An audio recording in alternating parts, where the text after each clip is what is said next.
శుభోదయం పిల్లలు. నా పేరు కే సుధారాణి. నేను కేజీబీవి ఆదోని జనరల్లో పీజీటీ తెలుగుగా పనిచేస్తున్నాను. మాది కర్నూలు జిల్లా. గత క్లాస్లో వ్యాకరణాంశాలు నైపుణ్యాలలో భాషా భాగాల గురించి చర్చించుకోవడం జరిగింది. రెండవది వాక్య విజ్ఞానం. మనకు వ్యాకరణాంశాలు నైపుణ్యాల నుంచి 40 మార్కులను కేటాయించడం జరిగింది. మొదటగా భాషా భాగాల్లో 5 మార్కులు పొందవచ్చు. ఇదే విధంగా వాక్య విజ్ఞానంలో 5 మార్కులు పొందవచ్చు. మిగిలినది ఛందస్సు, అలంకారాలు, సంక్షిప్తీకరణ. వాటి ద్వారా మనము తేలికగా 30 మార్కులను పొందవచ్చు. ఇక్కడ వ్యాకరణాంశాలు నైపుణ్యాలలో రెండవది వాక్య విజ్ఞానం. వాక్యం అంటే ఏమిటి? వాక్యం ఎలా ఏర్పడింది? వాక్యం ఎలా ఉద్భవించింది? వాక్యం యొక్క లక్షణాలేంటి? వాక్యం యొక్క రకాలేంటి? మనం ఇప్పుడు తెలుసుకుందాం. వాక్యం ఏర్పడడానికి ముందుగా అక్షరాల కలయిక పదము, పదాల కలయిక వాక్యము. అక్షరాల ద్వారా పదాలు ఏర్పడతాయి, పదాల ద్వారా వాక్యము ఏర్పడుతుంది. వాక్యం అంటే ఏమిటో చూద్దాం. ఒక విషయాన్ని బోధించే పదాల సమాహారమే వాక్యం. అంటే ఒక విషయాన్ని ఇతరులకు చెప్పడానికి నిర్దిష్ట క్రమములో పదాల చేరిక ఉంటే దానిని వాక్యమని పిలవవచ్చు. వాక్యాలు ఎలా ఉండాలి? నిర్దిష్ట క్రమము అంటే సరియైన క్రమములో ఉంటే పదాల సమాహారమే వాక్యం. అంటే ఒక విషయాన్ని ఇతరులకు చెప్పడానికి నిర్దిష్ట క్రమములో పదాల చేరిక ఉంటే దానిని వాక్యమని పిలవవచ్చు. వాక్యాలు ఎలా ఉండాలి? నిర్దిష్ట క్రమము అంటే సరియైన క్రమములో ఉంటే దానిని వాక్యమని అంటారు. మనకి ఇంకా అర్థం కావాలి అంటే అర్థవంతమైన పదముల సముదాయముని వాక్యము అని అంటారు. ఏమంట? అర్థవంతమైన పదముల సముదాయముని వాక్యము అని అంటారు. ఉదాహరణ ద్వారా మనము తెలుసుకుందాం. పాఠం మాస్టారు చెప్పారు బాగా. ఇది పదాల సమాహారమే, కానీ ఏం కాదు, ఇది వాక్యము కాదు. వాక్యం అంటే ఏం చెప్పుకున్నాం మనము? ఒక విషయాన్ని ఇతరులకు చెప్పడానికి నిర్దిష్ట క్రమములో పదాల చేరిక ఉంటే దానిని వాక్యం అంటారని మనం తెలుసుకున్నాం. ఇక్కడ పదాలు ఎలా ఉన్నాయి? నిర్దిష్ట క్రమంలో లేవు. పాఠం మాస్టారు చెప్పారు బాగా, ఇది నిర్దిష్ట క్రమము కాదు. మరి నిర్దిష్ట క్రమం ఏమిటి? మాస్టారు పాఠం బాగా చెప్పారు, ఇది నిర్దిష్ట క్రమము. దీనిని వాక్యము అని అంటాము. వాక్యము అనే పదము ఎక్కడి నుంచి ఉద్భవించింది? వచ్ అనే ధాతువు నుంచి ఉద్భవించింది. వచ్ అంటే వచింపబడినది, అంటే మాట్లాడబడే దానినే వాక్యము అని అంటారు. సాధారణంగా వాక్యము కర్త, కర్మ, క్రియలతో కూడి ఉంటుంది. ఇది తెలుగులోనే కాదు, ఇంగ్లీష్లో కూడా. కర్త అంటే సబ్జెక్ట్, కర్మ అంటే ఆబ్జెక్ట్, క్రియ అంటే వర్క్. ఈ 3 పదాలతో వాక్యం అనేది కూడి ఉంటుంది. బహుజనపల్లి సీతారామాచార్యులు గారు, వీరు ఎవరు? ప్రౌఢ వ్యాకరణ కర్త. వీరు యోగ్యత, ఆకాంక్ష, ఆసక్తి అనే 3 లక్షణాలతో కూడి ఉన్న అర్థవంతమైన పదముల సముదాయమే వాక్యమని తెలిపారు. ఎవరు తెలిపినారు? బహుజనపల్లి సీతారామాచార్యులు గారు వాక్యానికి యోగ్యత, ఆకాంక్ష, ఆసక్తి అనే లక్షణాలు ఉంటాయని తెలియజేశారు. అదేవిధంగా తెలుగు వాక్య నిర్మాణంపై వచ్చిన మొట్టమొదటి గ్రంథం ఏ గ్రంథము? తెలుగు వాక్యము. ఈ గ్రంథాన్ని 1975లో చేకూరి రామారావు గారు రచించారు. ఈ గ్రంథంలో వాక్యం యొక్క నిర్మాణము, వాక్యం యొక్క విశిష్టత, వాక్య రకాలను ఇందులో పొందుపరిచారు. మన తెలుగు వాక్యం, మన తెలుగు భాష ఏ భాష? అజంత భాష అన్నమాట. తెలుగు వాక్యం ప్రధానంగా ఎలా ఉంటుందంట? క్రియాంతంగా ఉంటుంది. అంటే పదము యొక్క చివర క్రియతో కూడి ఉంటుంది. ఉదాహరణకు సీత బడికి వెళ్ళింది, రాముడు నదికి వెళ్ళాడు. ఈ పదాలు ఎలా ఉన్నాయి? చివరగా క్రియ ఉంది. అదేవిధంగా మనము బహుజనపల్లి సీతారామాచార్యులు గారు వాక్యమునకు ఉన్న లక్షణాలను తెలియజేశారు. ఏ విధంగా తెలియజేశాడో చూద్దాం. వాక్యమునకు గల ప్రధాన లక్షణాలు ఏమేమి ఉన్నాయంట? యోగ్యత, ఆకాంక్ష, ఆసక్తి. ఈ మూడు వాక్యానికి ఉండే లక్షణాలు. మొదటగా యోగ్యత. ఏదైనా ఒక పనిని మనం చేస్తున్నాం అనుకో, వేరే ఇతరులు చేస్తున్నారనుకో, ఆ పనికి అతను యోగ్యుడేనా, సమర్థుడేనా అనే పదాలు వస్తాయన్నమాట. యోగ్యత. యోగ్యత అంటే ఏమంట? వాక్యానికి సరి అయిన అర్థం ఉండడం. యోగ్యత అంటే వాక్యానికి ఏముండాలంట? సరి అయిన అర్థం ఉండాలంట. చూద్దాం, ఉదాహరణ చూస్తే మనకు అర్థమవుతుంది. వాడు మంటల్ని నిప్పు చేత ఆర్పుతున్నాడు. ఏం చేస్తున్నాడు ఇక్కడ? వాడు మంటల్ని నిప్పు చేత ఆర్పుతున్నాడు. ఈ వాక్యంలో యోగ్యత లోపించింది. మంటలను ఎవరైనా నిప్పుతో ఆర్పుతారా? అది ఆర్పడానికి సాధ్యమవుతుందా? ఈ వాక్యంలో యోగ్యత లోపించింది. మనకు యోగ్యము కలిగిన వాక్యం ఏమిటో చూద్దాం. వాడు మంటల్ని నీటి చేత ఆర్పుతున్నాడు. ఏం చేస్తున్నాడు? మంటల్ని నీటి చేత ఆర్పుతున్నాడు. నీటి చేత ఆర్పుతున్నాడు అంటే ఇది వాక్యము అవుతుంది. ఇది యోగ్యమైన వాక్యము. యోగ్యత అంటే ఏమనుకున్నాము? వాక్యానికి సరి అయిన అర్థం ఉండడమే యోగ్యత అని తెలుసుకున్నాం. అదేవిధంగా రెండవది ఆకాంక్ష. ఏమంట? ఆకాంక్ష వాక్యం మొదలు పెట్టడముతో తరువాత భావము వినవలెనని మనసుకు కలిగే ఉత్కంఠయే ఆకాంక్ష. ఏమంట? ఆకాంక్ష తెలుసుకోవాలని కుతూహలం, ఉత్కంఠతో ఎదురు చూడడం, దానినే ఆకాంక్ష అని అంటారు. ఉదాహరణ చూద్దాం. ఇండియా క్రికెట్ మ్యాచ్లో అని చెబితే అది వాక్యము కాదు. ఏమంట?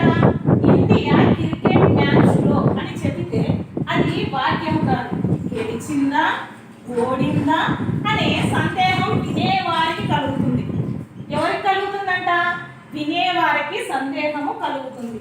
దాన్నే ఆకాంక్ష అని అంటారు. పై వాక్యంలో వినేవాడి ఆకాంక్ష తీరలేదు. ఎందుకంటే వాక్యాన్ని మధ్యలోనే దాన్ని నిలబెట్టినాడు అన్నమాట. ఏం చెప్పినాడు? ఇండియా క్రికెట్ మ్యాచ్లో అని చెప్పినాడు. దాని గురించి అర్థవంతమైన వాక్యాన్ని తెలియపరచలేదన్నమాట. చూద్దాం, వినేవాడి ఆకాంక్ష ఇక్కడ తీరలేదు. కాబట్టి ఇది ఏం కాదంట? వాక్యము కాదు. ఇండియా క్రికెట్ మ్యాచ్లో గెలిచింది అంటే వినేవాడి ఆకాంక్ష ఏమైంది? ఇక్కడ తీరింది. గెలిచిందా ఓడిందా అనేది మనం ఇందాక చూసుకున్నాం. గెలిచిందని చెప్పేసరికి మన ఆకాంక్ష ఏమైంది? ఇక్కడ తీరింది. అప్పుడు అది సరి అయిన వాక్యము అవుతుంది. ఇది ఏమంట? ఆకాంక్ష. ఆకాంక్ష అంటే ఏం చెప్పుకున్నాము? ఒక వాక్యము మొదలు పెట్టడంతో తర్వాత భావము వినవలెనని మనసుకు కలిగే ఉత్కంఠయే ఆకాంక్ష. వాక్యము గల ప్రధాన లక్షణాలలో మనము యోగ్యత గురించి తెలుసుకున్నాం, ఆకాంక్ష గురించి తెలుసుకున్నాం. ఇప్పుడు ఆసక్తి గురించి తెలుసుకున్నాం. ఆసక్తి అంటే ఏమిటో చూద్దాం. వాక్యములో పదాలు ఒక నిర్దిష్ట క్రమం అంటే సరి అయిన క్రమములో వెంటనే వస్తే, అంటే గ్యాప్ లేకుండా, సమయ గ్యాప్ లేకుండా వెంటనే వస్తే అది ఆసక్తి అవుతుంది. ఏమంట? వాక్యములో పదాలు ఒక నిర్దిష్ట క్రమంలో వెంటనే వస్తే అది ఆసక్తి అవుతుంది. ఉదాహరణ చూద్దాం.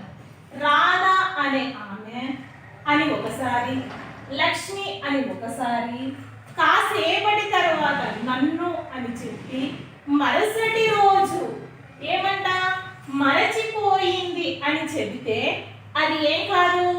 వాక్యము కాదు. ఆసక్తి అంటే మనం ఏం చెప్పుకున్నాము? ఒక నిర్దిష్ట క్రమంలో పదాలు ఎలా రావాలంట? వెంటనే వస్తే. ఇక్కడ ఏం చెప్తున్నాడు? పదాల మధ్య ఏం ఏర్పడింది? గ్యాప్ ఏర్పడింది. రాధా అనే ఆమె అని ఒకసారి, లక్ష్మి అని ఒకసారి, కాసేపటి తర్వాత నన్ను అని చెప్పి మరుసటి రోజు ఏం చెప్పిందంట? మరచిపోయింది అని చెబితే అది వాక్యము కాదు. మరి సరైన వాక్యం ఏంటంట చూద్దాం. లక్ష్మి నన్ను మరచిపోయింది, ఆమె స్నేహితురాలు రాధా అని ఒకేసారి చెబితే అది వాక్యము అవుతుంది. ఈ గుణాన్ని ఏమంటారంట? ఆసక్తి అని అంటారు. వాక్యం గల ప్రధాన లక్షణాలు 3. మొదటిది యోగ్యత. యోగ్యత అంటే ఏం చెప్పుకున్నాము? వాక్యానికి సరైన అర్థం ఉండడమే యోగ్యత అని తెలుపుకున్నాం. అదేవిధంగా ఆకాంక్ష. ఆకాంక్ష అంటే ఏం చెప్పినాను మీకు? చూడండి, వాక్యం మొదలు పెట్టడంతో తరువాత భావనను వినవలనని మనసుకు కలిగే ఉత్కంఠయే ఏమంట? ఆకాంక్ష. ఏదైనా ఒక విషయం ఎవరైనా చెప్తున్నారనుకో, తర్వాత చెప్పే విషయం ఏంటిది అని మనము కుతూహలంతో అంటే ఉత్కంఠతో ఎదురు చూస్తాం. దానినే ఆకాంక్ష అంటారు. మూడవది ఏమంట? ఆసక్తి. ఆసక్తి అంటే ఏమంట? వాక్యంలోని పదాలు ఒక నిర్దిష్ట క్రమంలో వెంటనే వస్తే అది ఏమవుతుంది? ఆసక్తి అవుతుంది. ఉదాహరణ కూడా మనము ఇక్కడ చూసుకున్నాం. రాధా అనే ఆమె అని ఒకసారి, లక్ష్మి అని ఒకసారి, కాసేపటి తర్వాత నన్ను అని చెప్పి మరుసటి రోజు ఏం చెప్పిందంట? మరచిపోయింది అని చెబితే అది ఏం కాదంట? వాక్యము కాదు. మరి సరైన వాక్యం ఏమంట? లక్ష్మి నన్ను మరచిపోయింది, ఆమె స్నేహితురాలు రా అని ఒకేసారి చెబితే అది ఏమవుతుందంట? వాక్యం అవుతుంది.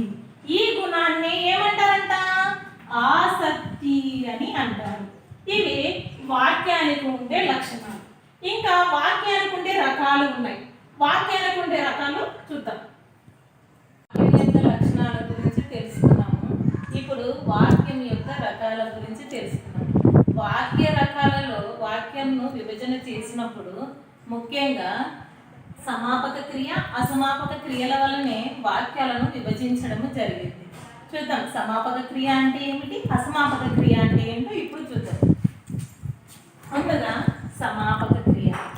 ఏ క్రియాపదాల వలన అయితే వాక్యము పూర్తి అవుతుందో ఆ క్రియలను సమాపక క్రియలు అని అంటాం. ఏ క్రియ వలన అయితే వాక్యము పూర్తి అవుతుందో ఆ పదాలన్నిటిని ఏమంటారంట? సమాపక క్రియాపదాలు అని అంటారంట. మనం ఉదాహరణ ద్వారా చూద్దాం. చదివాడు, విన్నది, చూసింది, చేశాడు, తిన్నాడు, వెళ్ళాడు, వండింది మొదలైనవన్నీ ఏమంట? సమాపక క్రియలు.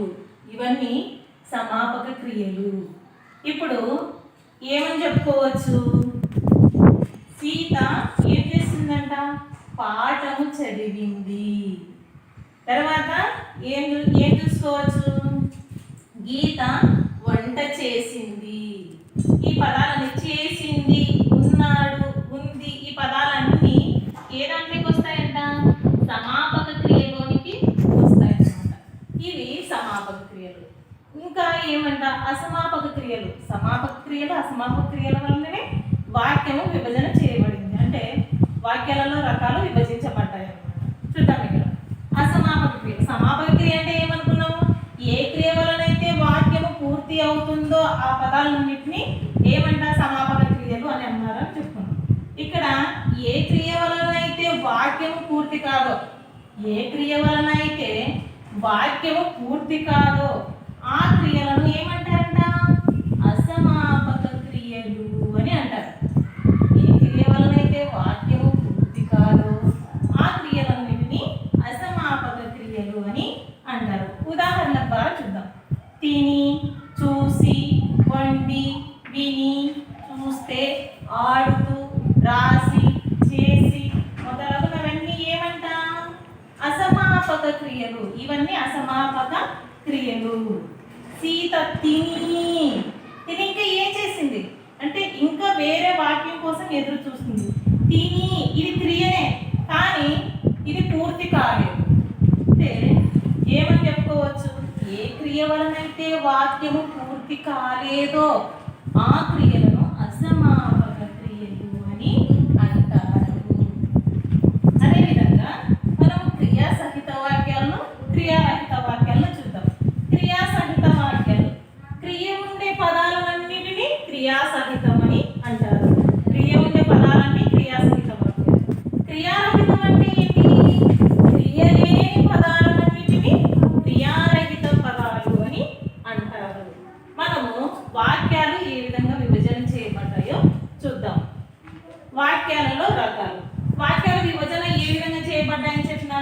సమాపక అసమాపక క్రియల ద్వారానే వాక్యాలు విభజన చేయబడ్డాయి. వాక్యం యొక్క రకాలను చూద్దాం. వాక్యాలలో రకాలు ఏమున్నాయి? సామాన్య వాక్యము, సంక్లిష్ట వాక్యము, తర్వాత సంయుక్త వాక్యం.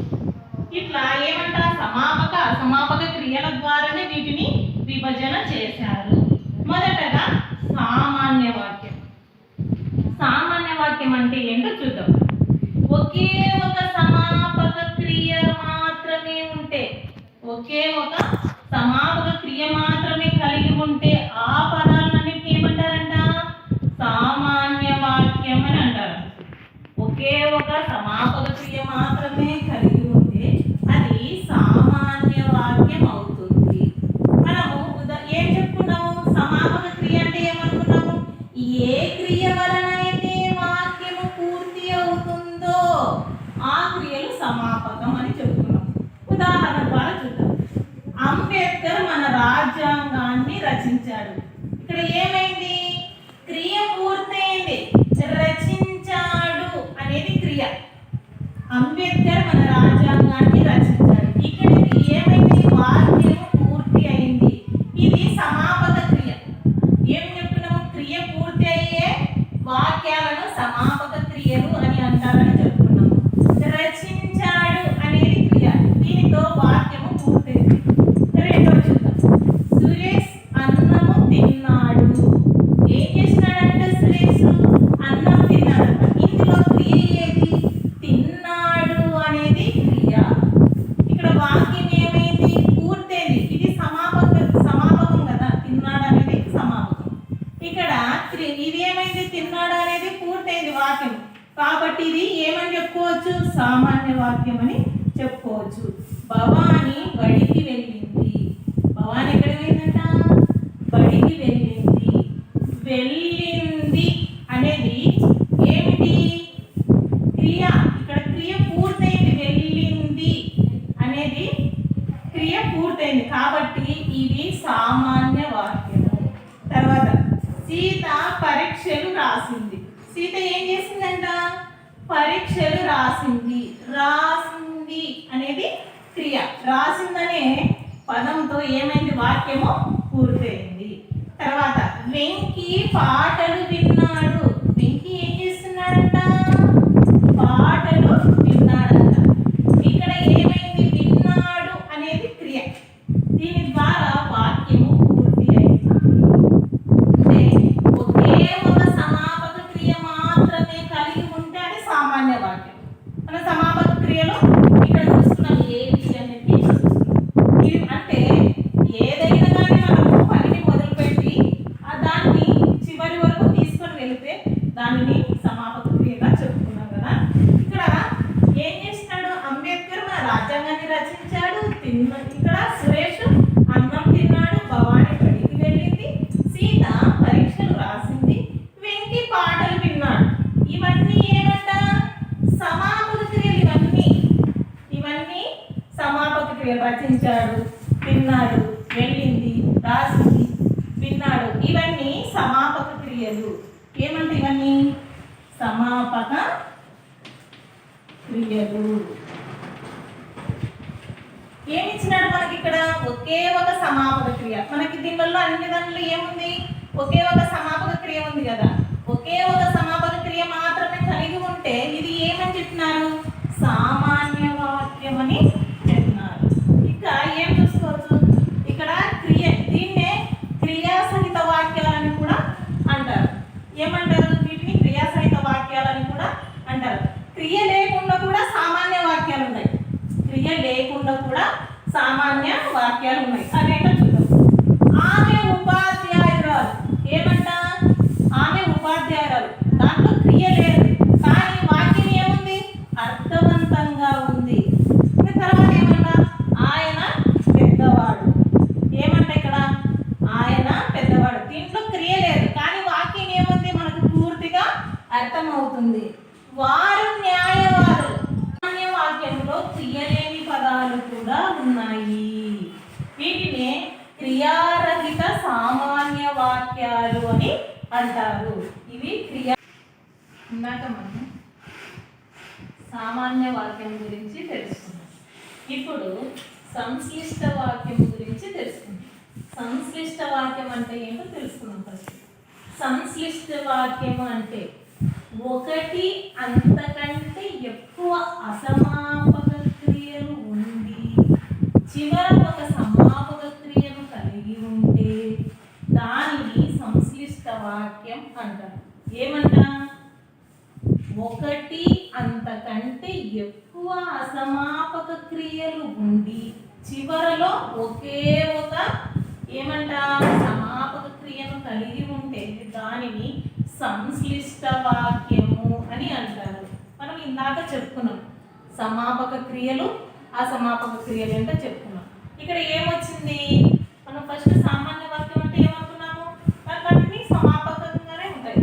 ఇక్కడ సంశ్లిష్ట వాక్యంలో ఏమొచ్చింది? అసమాపకం వచ్చింది. అసమాపక క్రియలు ఏంటో చూద్దాం ఒకసారి. ఏమున్నాయి అసమాపక క్రియలు? తిని, చూసి, వండి, విని, చూస్తే, ఆడుతూ, రాసి, చేసి మొదలైన క్రియాపదాలన్నీ ఏమంట? ఇవన్నీ అసమాపక క్రియలు. ఇక్కడ ఏమిచ్చినారు? ఒకటి అంతకంటే ఎక్కువ అసమాపక క్రియలు ఉంటే చివర ఒక సమాపక క్రియ ఉంటే దానిని సంశ్లిష్ట వాక్యము అంటారు. ఉదాహరణ మనము తెలుసుకున్నాం. నేను ఉదయాన్నే లేచి ఒక గంట సేపు చదువుతాను. ఏమంటే ఇక్కడ నేను ఉదయాన్నే లేచి, లేచి అనేది అసమాపకం. ఏమంట? లేచి అనేది అసమాపకం. నేను ఉదయాన్నే లేచి ఒక గంట సేపు చదువుతాను. లేచి అనేది అసమాపకం, చదువుతాను అనేది సమాపకము. ఇక్కడ ఇచ్చినాడు కదా, ఒకటి అంతకంటే ఎక్కువ అసమాపక క్రియలు ఉండి చివరిలో ఏం రావాలంట? సమాపక క్రియ కలిగి ఉంటే దానిని సంశ్లిష్ట వాక్యము అంటారు. నేను ఉదయాన్నే లేచి, ఇది అసమాపకం. ఒక గంట సేపు చదువుతాను, ఇది సమాపకం. అసమాపక క్రియకు సమాపక క్రియ చేరితేనే అది వాక్యము పూర్తి అవుతుంది. ఇది అసమాపకం, ఇది సమాపకం. తర్వాత రెండో చూద్దాం.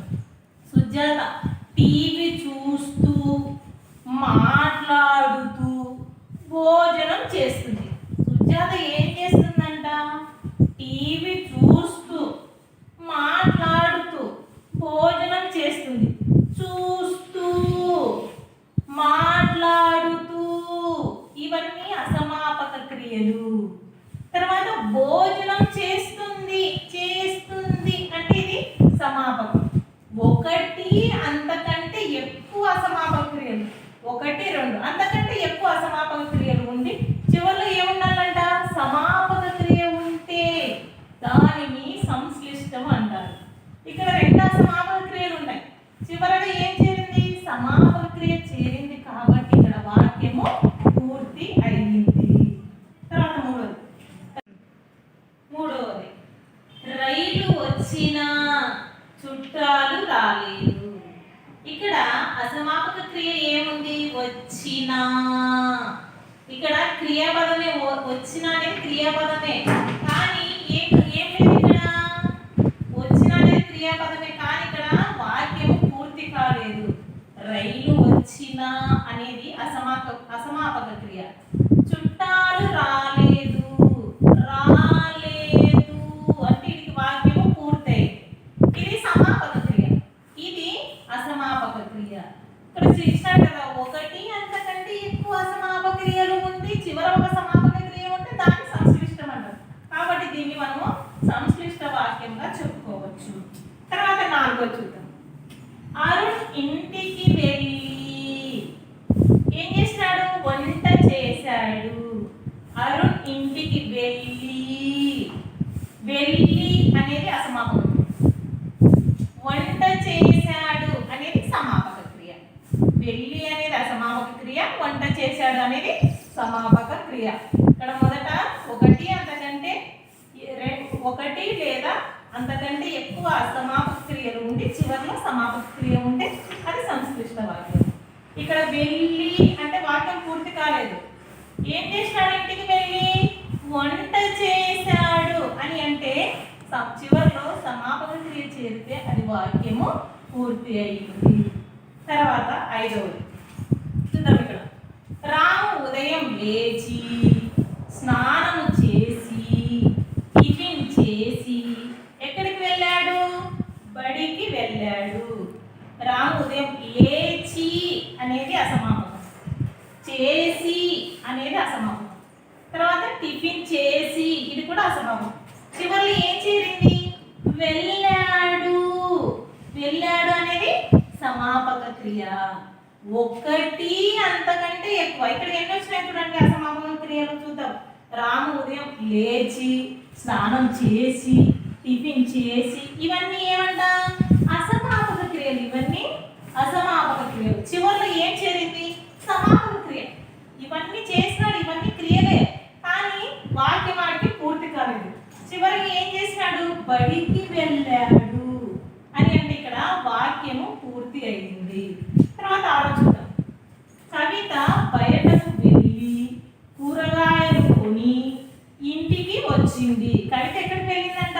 బయటికి వెళ్ళి కూరగాయలు కొని ఎక్కడికి వచ్చింది? ఇంటికి వచ్చింది.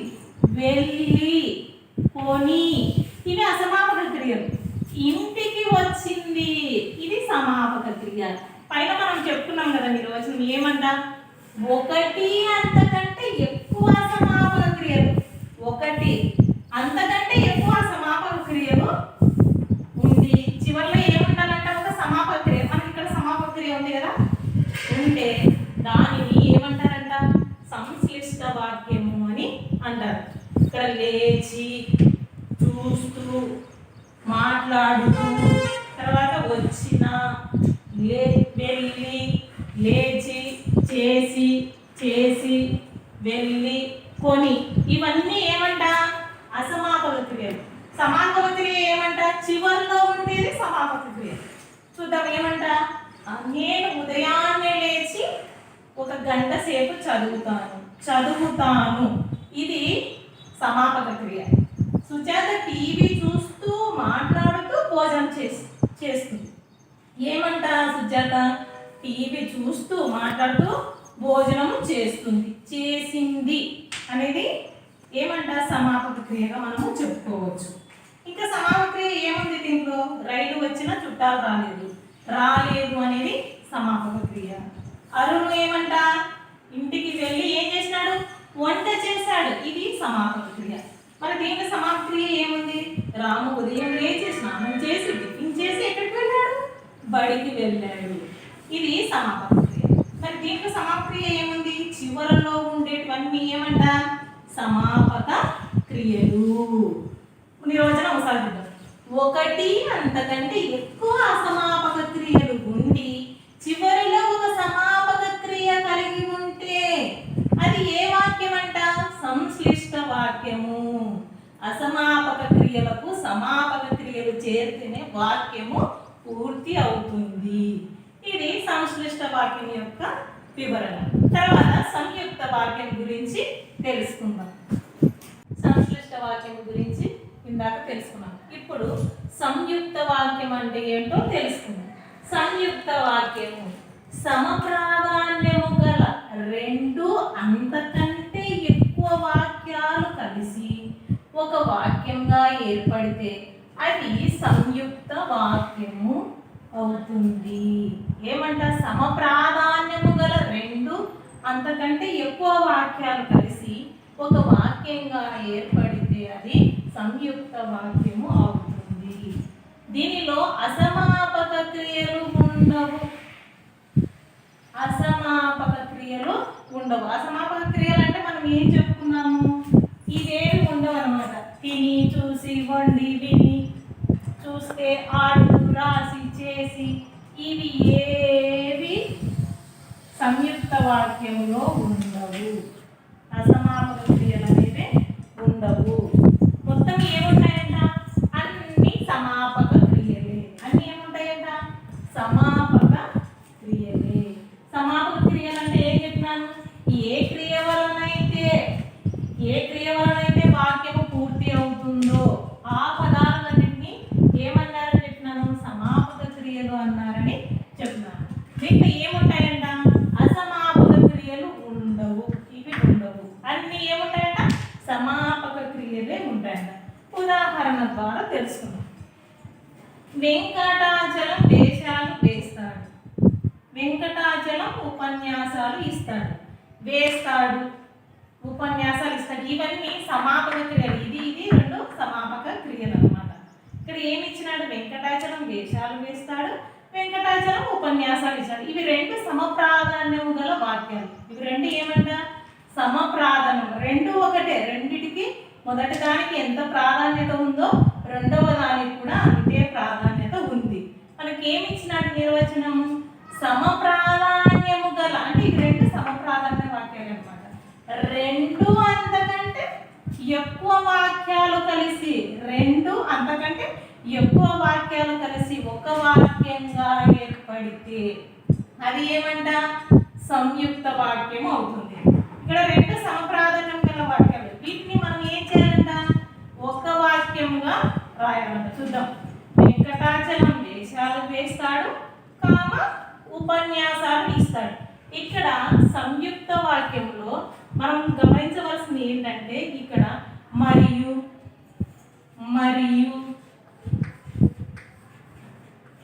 కానీ అనే పదాలు వచ్చి చేరుతాయి. ఇక్కడ సంయుక్తీకరణలో విరామ చిహ్నాలకు ఎక్కువ ప్రాధాన్యత ఉంటుంది. ఇక్కడ మనం చూస్తే వెంకటాచలం వేషాలు వేస్తాడు, ఏమిస్తాడంట? ఉపన్యాసాలు ఇస్తాడు. దీంట్లో అసమాపక క్రియలు ఉండవు. అన్ని సమాపక క్రియలే ఉంటాయి. ఇది ఏమని చెప్పుకోవచ్చు? రెండు అంతకంటే ఎక్కువ వాక్యాలు కలిసి ఒక వాక్యంగా ఏర్పడతాయి. అంటే సమప్రాధాన్యం గల వాక్యాలు. ఇక్కడ ఒక వాక్యం రావు అవినీతి పరుడు, పాపాలరావు నీతి గురించి మాట్లాడతారు. ఇవి రెండు సమప్రాధాన్యము కలిగిన వాక్యాలే. వీటిని మనం ఏం చేయాలి? సంయుక్త వాక్యముగా రాయాలి. పైన ఏం చెప్పుకున్నాము? వెంకటాచలం వేషాలు వేస్తాడు, వెంకటాచలం ఉపన్యాసాలు ఇస్తాడు. ఇక్కడ మనము సంయుక్త వాక్యంగా రాసినప్పుడు ఇక్కడ ఒక నామపదం లోపిస్తారు. ఏమంట? ఇవి రెండు నామవాచకాలే. మనం రెండు రాయవలసిన పని లేదు. ఎందుకంటే వెంకటాచలమే కదా ఇక్కడ చేసేది. వేషాలు వేసేది వెంకటాచలంకి, ఉపన్యాసాలు ఇచ్చేది కూడా వెంకటాచలమే. కాబట్టి ఇక్కడ నామపదము లోపిస్తుంది. అదేవిధంగా ఇక్కడ కింద కూడా అంతే. ఇవి రెండు ఏమంటారు? నామపదాలు అన్నమాట. పాపాలరావు అవినీతి పరుడు, పాపాలరావు నీతి గురించి మాట్లాడతాడు. ఇవి రెండు నామపదాలే. దీనిలో ఒక నామపదము లోపించి అంటే ఒక నామవాచకం, ఒక నామ పేరు లోపించి మొదటగా ఉన్న పేరు అలాగే పెట్టి ఏమని రాయొచ్చు? పాపాలరావు అవినీతి పరుడు కానీ ఏం చేస్తాడంట? నీతి గురించి మాట్లాడతాడు. పాపాలరావు అవినీతి పరుడు కానీ ఏమంట? నీతి గురించి మాట్లాడతాడు. ఇది ఏమని చెప్పుకోవచ్చు? సంయుక్త వాక్యంగా చెప్పుకోవచ్చు. సంయుక్త వాక్యంలో దేనికి ప్రాధాన్యత ఇవ్వబడతాయంటే విరామ చిహ్నాలకు ప్రాధాన్యత ఇవ్వబడతాయి. విరామ చిహ్నాలు అంటే ఏంటో మీకు సందేహం రావచ్చు. కామ, పులి స్టాపు, ఆశ్చర్యార్థకము, క్వశ్చన్ మార్కు ఇవన్నీ ఉంటాయి కదా, అవన్నీ విరామ చిహ్నాలు అని అంటారు. ఇంకా ఏమంటారు? దీంట్లో మరియు కానీ అనేవి కూడా దీనికి ప్రాధాన్యత ఇవ్వబడింది అన్నమాట. చూద్దాం. మూడవది, రాముడు అడవికి వెళ్ళాడు, సీత అడవికి వెళ్ళింది, లక్ష్మణుడు అడవికి వెళ్ళాడు. ఇవన్నీ ఏమంట? ఈ మూడు, రాముడు, సీత, లక్ష్మణుడు ముగ్గురు ఎక్కడికి వెళ్ళినారు? అడవికి వెళ్ళారు. ఇవన్నీ ఏమంట? సమప్రాధాన్యం కలిగిన వాక్యాలు.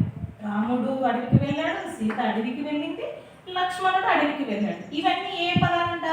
సమప్రాధాన్యము కలిగిన వాక్యాలు అన్నమాట. ఇవన్నీ మనం అనుకున్నాం కదా, సమప్రాధాన్యము గల రెండు అంతకంటే ఎక్కువ వాక్యాలు కలిసి ఒక వాక్యంగా ఏర్పడితే అది ఏమని చెప్పుకున్నాము?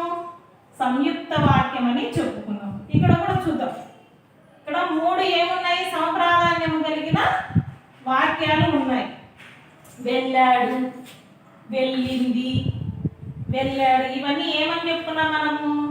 సామాన్య వాక్యాలుగా మనము చెప్పుకున్నాము. దీనిని సంయుక్త వాక్యంలోకి రాద్దాం. ఏమంట? రాముడు, సీత మరియు లక్ష్మణుడు ఎక్కడికి వెళ్ళారు వీరందరూ కలిసి? వీళ్ళు చేసే పని ఏంటి? అడవికి వెళ్ళడం. వీళ్ళందరూ కలిసి ఎక్కడికి వెళ్ళారు? అడవికి వెళ్ళారు. చివరగా ఏమొచ్చింది? బహువచనం వచ్చింది. ఒకరు వెళ్తే ఏమంటాది? ఏకవచనం అవుతుంది. ఇద్దరు వెళ్తేనే బహువచనం అవుతుంది. ఏమని రాయవచ్చు? రాముడు కామ సీత. సీత కామ అయినా పెట్టుకోవచ్చు, మరియు అయినా పెట్టుకోవచ్చు. లక్ష్మణుడు. వీళ్ళందరూ కలిసి ఎక్కడికి వెళ్ళారు? అడవికి వెళ్ళారు. ఇది సంయుక్త వాక్యంగా రాస్తే ఇలా రాయవచ్చు. తర్వాత నెక్స్ట్ ఏమంటా? ఆ పెళ్ళికి నేను మా ఆవిడ వెళ్తాము. ఇది కూడా ఏమని చెప్పుకోవచ్చు? సంయుక్త వాక్యంగా చెప్పుకోవచ్చు. మనం ఏమేమి చెప్పుకున్నాము? ఫస్ట్ సామాన్య వాక్యం గురించి తెలుసుకున్నాము, తర్వాత సంక్లిష్ట వాక్యం గురించి తెలుసుకున్నాము, ఇప్పుడు సంయుక్త వాక్యం గురించి తెలుసుకున్నాము. ఇక్కడ సామాన్య వాక్యం అంటే ఏం చెప్పినాను? కేవలం ఒకే ఒక సమాపక క్రియ ఉంటుంది. దీనిని సామాన్య వాక్యం అంటారని చెప్పినాను. సంశ్లిష్ట వాక్యం అంటే ఏం చెప్పినాను? సంశ్లిష్ట వాక్యం అంటే ఏం చెప్పినాను? ఒకటి లేదా అంతకంటే ఎక్కువ అసమాపక క్రియలు ఉండి చివరగా ఏమొస్తుందంట? సమాపక క్రియ వస్తే అది సంశ్లిష్ట వాక్యము అవుతుంది. తర్వాత సంయుక్త వాక్యం. సంయుక్త వాక్యం అంటే ఏం చెప్పినాను మీకు?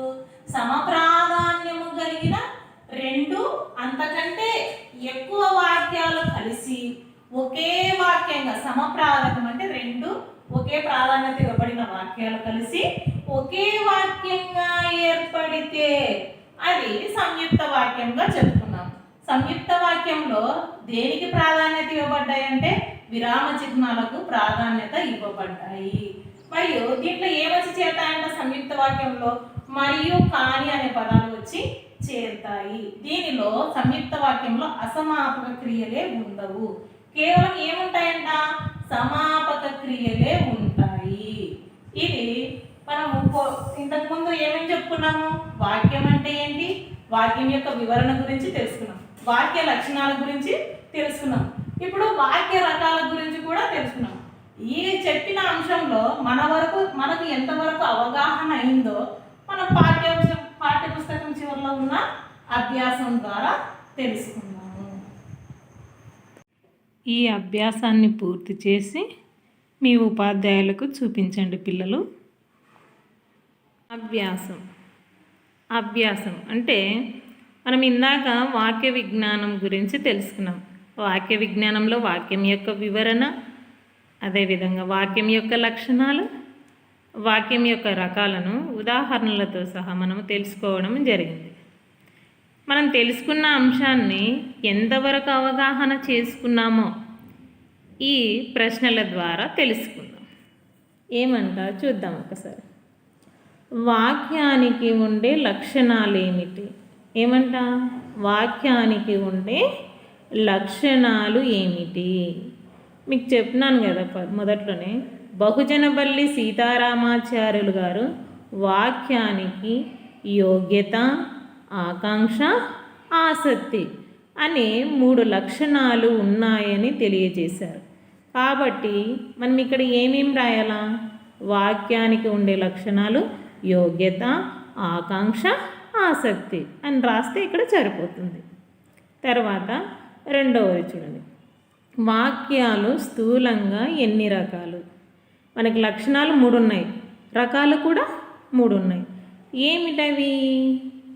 సామాన్య వాక్యము, సంశ్లిష్ట వాక్యము, సంయుక్త వాక్యము. ఈ 3 ఏమని చెప్పవచ్చు? వాక్యానికి ఉండే రకాలుగా చెప్పవచ్చు. తర్వాత మూడవది చూడండి, సామాన్య వాక్యం అంటే ఏమిటి?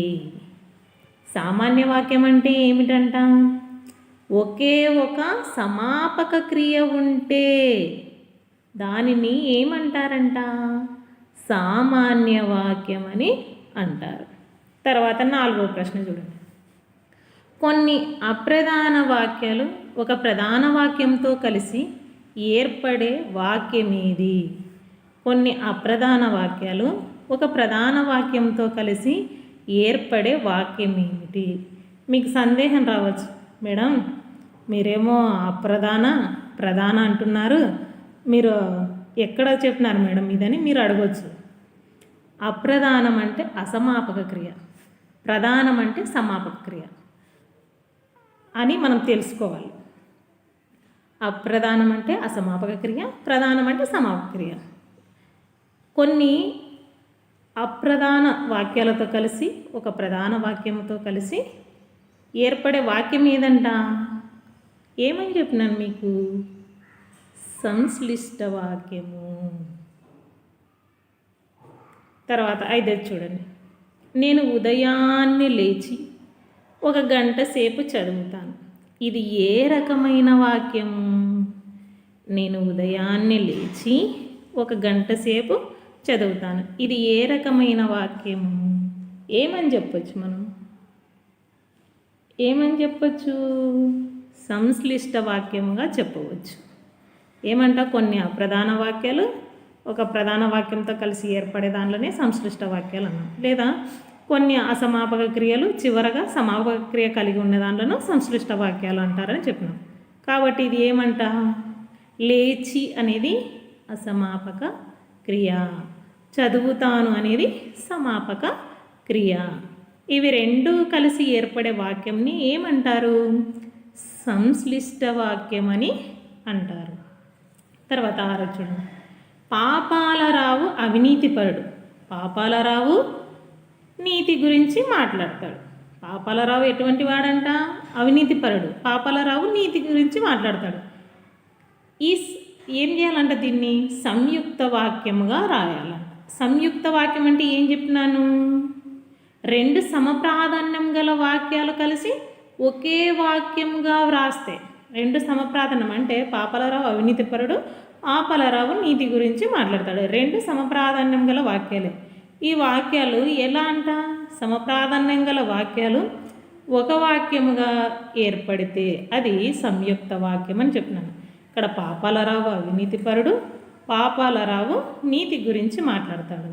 ఇక్కడ పాపాలరావు అంటే 2 చోట్ల పాపాలరావే ఉన్నాడు కాబట్టి ఇది తీసివేయాలి. 2 నామవాచక పదాలు ఉన్నాయి. ఈ 2 నామవాచకాలను ఈ నామంను తీసివేయాలంటే ఈ పేరును తీసేసి ఏమని రాయొచ్చు?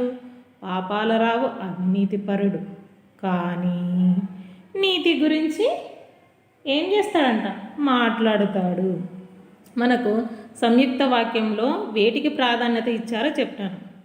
విరామ చిహ్నాలకు ఇక్కడ ఏమేమి వచ్చి చేరుతాయంట? సంయుక్త వాక్యంలో మరియు కాని అనే పదాలు చేరుతాయి. కాబట్టి ఇక్కడ పాపాలరావు అవినీతిపరుడు కానీ నీతి గురించి మాట్లాడతాడు. అలా సంయుక్త వాక్యాన్ని మనము రాయగలం. తర్వాత అరుణ్ ఇంటికి వెళ్ళి వంట చేశాడు. ఇది ఏ రకమైన వాక్యము? అరుణ్ ఇంటికి వెళ్ళి అనేది అసమాపకం, వంట చేశాడు అనేది సమాపకం. మనం చెప్పుకున్నాం కదా, ఏమని చెప్పినా కొన్ని అంటే అసమాపక క్రియలు మొదట అసమాపక క్రియలు ఉండి చివరగా సమాపక క్రియ చేరితే దానిని సంశ్లిష్ట వాక్యం అని అంటారు. ఇది ఏ రకమైన వాక్యము? సంశ్లిష్ట వాక్యము. తర్వాత 8 చూడండి.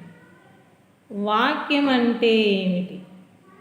వాక్యం అంటే ఏమిటంట? ఒక విషయాన్ని బోధించే పదముల సమాహారమే వాక్యం. ఒక విషయాన్ని బోధించే పదముల సమాహారమే వాక్యం అని మీకు తెలియజేశాను. తర్వాత 9 చూడండి. 9 ఏముంది? 9 ఏముంది? సామాన్య వాక్యానికి ఉదాహరణ ఇవ్వండి. సామాన్య వాక్యం అంటే ఏం చెప్పినాను మీకు? ఒకే ఒక సమాపక క్రియ ఉంటే దానిని సామాన్య వాక్యం అంటారని చెప్పినాను. ఉదాహరణ ఏమని చెప్పవచ్చు? అంబేద్కర్ మన రాజ్యాంగాన్ని రచించాడు. ఇంకా మీకు ఉదాహరణలు కూడా చెప్పాను. వెంకి పాటలు విన్నాడు. తర్వాత భవాని బడికి వెళ్ళింది.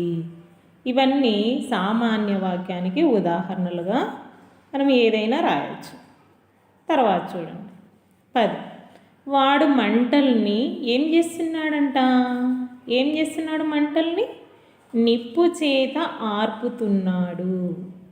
దీనిలో దోషమేది? వాడు ఏం చేస్తున్నాడు? మంటల్ని నిప్పు చేత ఆర్పుతున్నాడు. మంటల్ని నిప్పు చేత ఆర్పడానికి సాధ్యమవుతుందా?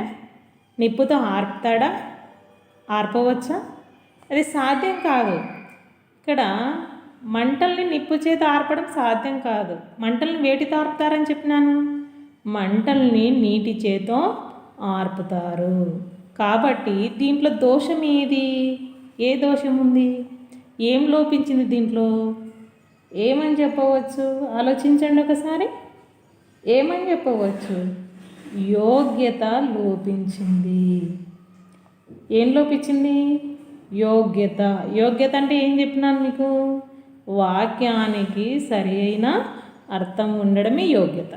కాబట్టి ఇక్కడ ఈ వాక్యంలో ఏం లేదు? యోగ్యత లేదు. ఏ దోషం అంటే యోగ్యత లేదు. ఇక్కడ యోగ్యత లోపించింది అని మనము చెప్పవచ్చు. తర్వాత చూడండి 11 చూడండి. 2 సమప్రాధాన్యం గల వాక్యాలు కలిసి ఒక వాక్యంగా ఏర్పడితే అది ఏ వాక్యము? 2 సమప్రాధాన్యము గల వాక్యాలు కలిసి ఒక వాక్యంగా ఏర్పడితే అది ఏ వాక్యం అని చెప్పినాను? సంయుక్త వాక్యము. ఏ వాక్యం అది? సంయుక్త వాక్యము. తర్వాత చూడండి, తర్వాత 12.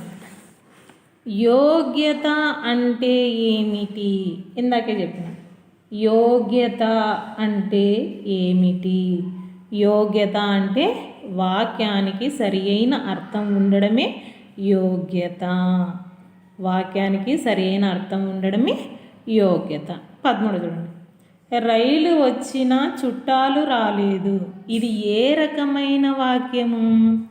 రైలు వచ్చినా చుట్టాలు రాలేదు. ఇది ఏ రకమైన వాక్యము? సంశ్లిష్ట వాక్యము. రైలు వచ్చినా, ఇంకా ఇది క్రియనే కానీ ఇక్కడ వాక్యము పూర్తి కాలేదు. ఇది అసమాపక క్రియ, ఇది సమాపక క్రియ. అంటే రైలు వచ్చినా అనేది అసమాపక క్రియ, చుట్టాలు రాలేదు అనేది సమాపక క్రియ. ఏం చెప్పుకున్నాము? కొన్ని అసమాపక క్రియలు ఉంటే చివరన సమాపక క్రియ ఉంటే దానిని ఏమంటారని చెప్పిన? సంశ్లిష్ట వాక్యం అంటారని చెప్పినాం. ఆసక్తి అంటే ఏమిటి? 14 ఏమంట?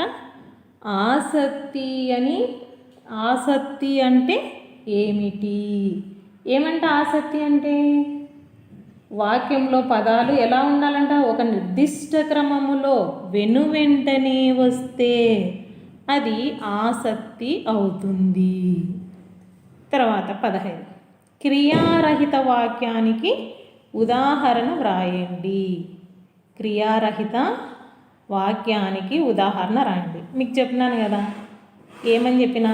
సామాన్య వాక్యాలలో క్రియారహిత వాక్యాలు కూడా ఉంటాయి. ఉదాహరణలు ఏమేమి చెప్పినాను? ఆమె ఉపాధ్యాయురాలు, ఆయన పెద్దవాడు, ఇంకా ఏం చెప్పినాను? వారు న్యాయవాదులు, అతడు గుమ్మస్తా. అవన్నీ దేని కిందికి వస్తాయి? క్రియారహిత వాక్యాల కిందికి వస్తాయి. వీటిని క్రియలేని సామాన్య వాక్యాలు అంటారని కూడా చెప్పాను. వీటిలో ఇంకో కొన్ని ప్రశ్నలు కూడా అడగవచ్చు. ఆకాంక్ష అంటే ఏమిటి? ఆకాంక్ష అంటే ఏమిటి అంటే వినేవారికి తెలుసుకోవాలనే కోరికయే ఆకాంక్ష. ఏదైనా ఒక విషయము తెలుసుకోవాలని ఉత్కంఠతో ఎదురు చూస్తారు కదా, దానిని ఆకాంక్ష అని అంటారు. ఇంకొక విధంగా కూడా అడగచ్చు. సుజాత టీవీ చూస్తూ మాట్లాడుతూ భోజనం చేస్తుంది.